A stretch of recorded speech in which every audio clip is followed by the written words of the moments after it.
First எல்லாம் வந்து பசங்களுக்கு வந்துட்டு ஏதாவது தப்பு பண்ணானுங்க கல்யாணம் பண்ணி வச்சிருவாங்கல்ல 18 வயசு 20 வயசு அப்படிலாம். இப்ப அது மாதிரி ஆப்ஷன் இருந்தா எந்த வயசுல நீங்க கல்யாணம் பண்ணிப்பீங்க?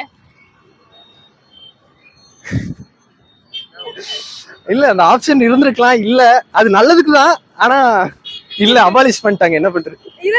இருந்தா எந்த வயசுல கல்யாணம் பண்ணிருப்பீங்க?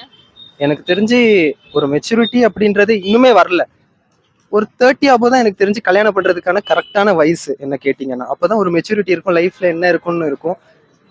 பொண்ணும் சரி பையனும் சரி செட்டில் ஆயிருப்பாங்க.